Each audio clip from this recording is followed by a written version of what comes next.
दोस्तों, एक लड़की होती है जो अपनी जान गंवाने के लिए रेलवे लाइन पर चली जाती है। जब रेलवे लाइन के पास जाती है तो ट्रेन इतना रफ्तार में आती है कि ऐसी झटका वो लड़की को देती है कि लड़की रेलवे लाइन के बगल में गिर जाती है और पूर्ण रूप से घायल हो जाती है। तभी उसी रास्ता से कुछ साधु महात्मा जाते हैं। उनकी नज़र उस लड़की पे पड़ती है तो कहते हैं कि अरे भाई, उस लड़की को क्या हुआ है, चलो देखा जाए। तभी साधु महात्मा जाते हैं। जब लड़की को बोलते हैं तो लड़की तो बेहोश पड़ी थी, उनको पूर्ण रूप से चोट लगी थी। इसके बाद साधु महात्मा उस लड़की को उठाकर अपने कुटिया में लाते हैं और जान उसकी बचाने के बाद उनके माता पिता उस साधु महात्मा को क्या प्रणाम देते हैं। इस कहानी को अवश्य सुने और कहानी सुनने के बाद आपसे एक रिक्वेस्ट है कि ज़्यादा से ज़्यादा लाइक करें और चैनल पर नए हैं तो चैनल को सब्सक्राइब करें ताकि एक हाउसवाइफ का हौसला और बढ़ता रहे। दोस्तों, कहानी में लड़के के नाम संतोष होता है और लड़की के नाम संध्या होता है।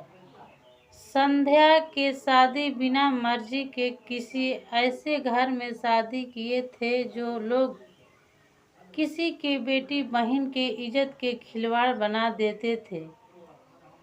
और जो लड़का भी था वो दरिंदगी टाइप के लड़का था। उसको देखने के बाद उस लड़की के मन में ये होता था कि जल्लाद टाइप के लड़का है, इसके घर जाऊंगी तो मेरे इज्जत का खिलवाड़ करके ये भी मुझे छोड़ देगा।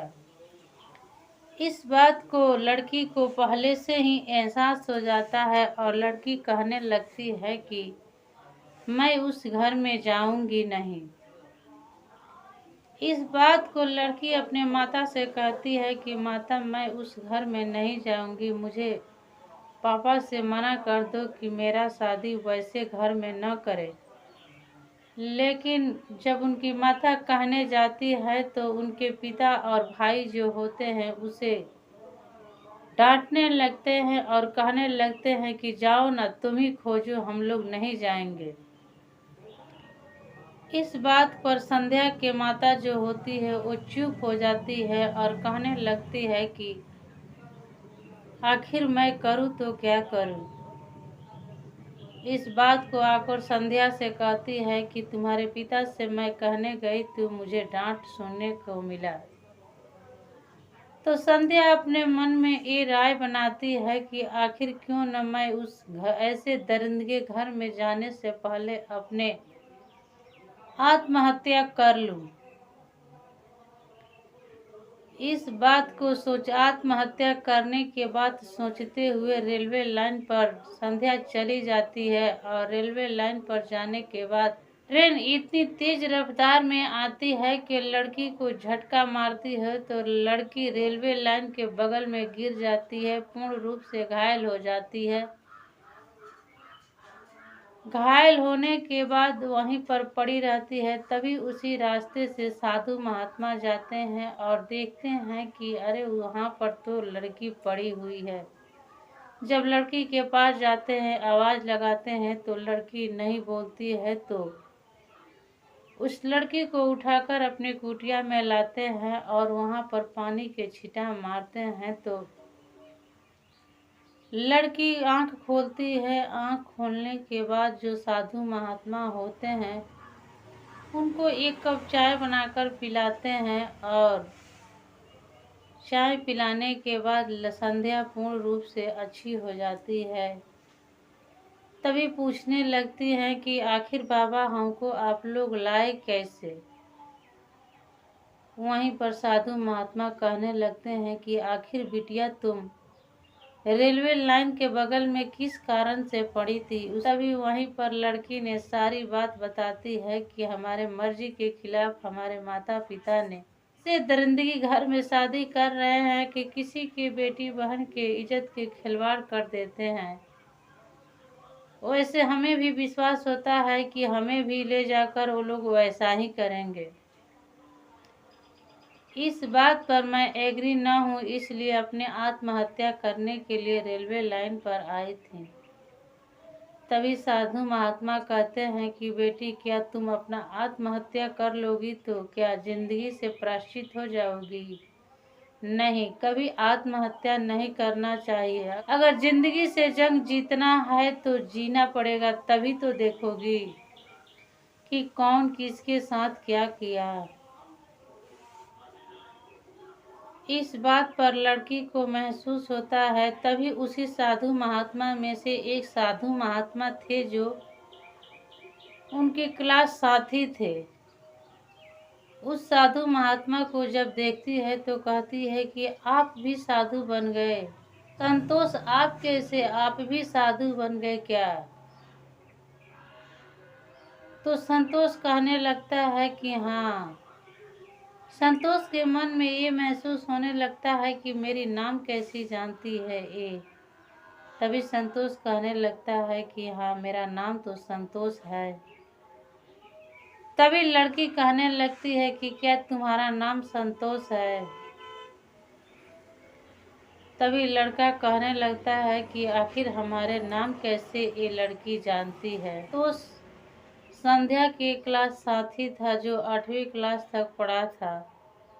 8वीं क्लास के बाद उनके माता पिता को निधन हो जाती है। उसकी जमीन जायदाद सारी बिक जाती है। बिक जाने के बाद उसके पास कोई ऑप्शन नहीं रहता है तो मंदिर के पुजारी बन जाता है और अपनों को भगवान के भक्ति में समर्पित करके जीवन जीने लगता है। संध्या को तो उसको बचपन में उनसे प्यार था, तो ये बात सोचती है कि क्यों न मैं इसी के जिंदगी के साथ जीऊं, क्योंकि इसके बारे में मुझे अच्छी तरह मालूम है। यह कहती है कि मैं आप ही के साथ रहूंगी और मैं भी अपना जीवन पूजा में समर्पित करना चाहती हूँ। संतोष कहता है कि ठीक है, कोई बात नहीं है, अगर तुम चाहती हो तो रह सकती हो। पूजा में कोई मान्य नहीं है कि कोई करता है कोई नहीं। पूजा जो करना चाहता है वो कर सकता है। संतोष कहने लगता है कि संध्या, तुम अपने घर के नंबर दो कि मैं तुम्हारे घर फोन करके बताऊं कि आपकी बिटिया यहाँ पर सही सलामत है, आकर ले जाए। तभी संध्या कहने लगती है कि आप तो मेरी जान बचाए हैं, लेकिन आपको जान बचाने के बदला तुमसे हमारे पिता ने उल्टा ही बदला लेंगे, क्योंकि उनके ऊपर विश्वास नहीं होगा। तभी संतोष कहने लगता है कि ठीक है, कोई बात नहीं है, जो होगा सो मैं देख लूँगा, लेकिन तुम तो अपने घर सही सलामत चली जाओ। तभी संध्या के पिता आते हैं और अपनी बेटी को अपने घर ले जाते हैं। और घर ले जाने के बाद जो संध्या ने संतोष से कही थी वही बात हुआ। जब दूसरे दिन बीतता है तो संध्या के पिता ने कुछ गुंडों को संतोष के कुटिया पर भेज देते हैं संतोष को मारने के लिए। जब संतोष के कुटिया पर जाते हैं गुंडा लोग, उस दिन संतोष अपने बहन से मिलने के लिए उसके घर गए होते हैं। उसको जाने के बाद वहाँ पर 3 दिन लग जाता है और 3 दिन के बाद जब आते हैं तो फिर अगले दिन भी उसके पिता अपने घर में बात कर रहे थे कि आज मुझे पता लगा है कि वो आया है। तो उस दिन रात को भेजने वाले थे, तो उसी रात जब शाम होती है तो संध्या घर से निकल जाती है और संतोष से कहती है कि हमारे पिता ने आपको मरवाने के लिए गुंडा भेज रहे हैं, इसलिए मैं कहती हूँ कि तुम और हम दोनों अयोध्या के लिए चलें। जो ही संतोष और संध्या निकलकर प्लेटफार्म पर जाते हैं, उनके थोड़े ही देर बाद जो उनके पिता गुंडा भेजते हैं वो आते हैं। आने के बाद देखते हैं कि यहाँ पर संतोष नहीं है। संतोष तो वहाँ से गाड़ी पकड़कर अयोध्या के लिए रवाना हो जाता है और अयोध्या आकर मंदिर में रहने लगता है और पूजा पाठ दोनों करने लगते हैं और अपना ज़िंदगी खुशी खुशी से जीने लगते हैं।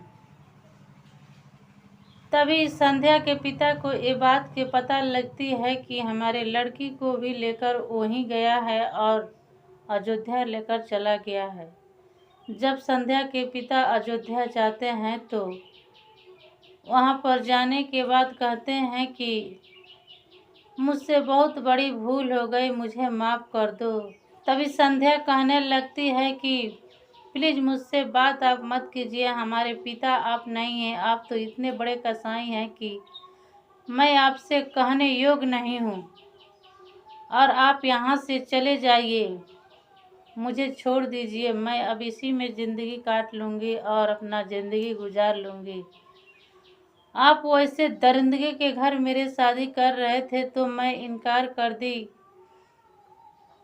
आपके पास मेरी मम्मी गई तो आप मेरे मम्मी को डांट कर भगा दिए और जब मैं को आत्महत्या करने गई तो संतोष ने बचा लिया। तो संतोष को तुम गुंडा भिजवा कर मारने जाते थे। क्या आप एक अच्छे इंसान बच गए हैं क्या?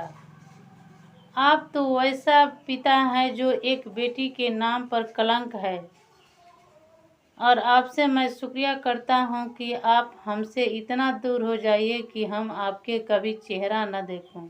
इतना बात जब संध्या कह देती है तो उसके पिता फूट फूट कर रोने लगते हैं और कहने लगते हैं कि प्लीज़ बेटी मुझे माफ़ कर दो, मुझसे बहुत बड़ी भूल हो गई। संध्या कहती है ठीक है, कोई बात नहीं है, लेकिन मैं तो किसी वक्त आपके साथ नहीं जाऊंगी। आप भले ही अपने घर चले जाइए, लेकिन मैं अयोध्या में ही संतोष के साथ रहकर अपना जीवन गुजारूंगी, लेकिन मैं यहीं पर रहूंगी। खुशी खुशी संतोष और संध्या अयोध्या में रहकर पूजा पाठ मंदिरों में करने लगते हैं और खुशी खुशी जीते हैं और संध्या के पिता अपना मुंह लटकाते हुए घर चले आते हैं।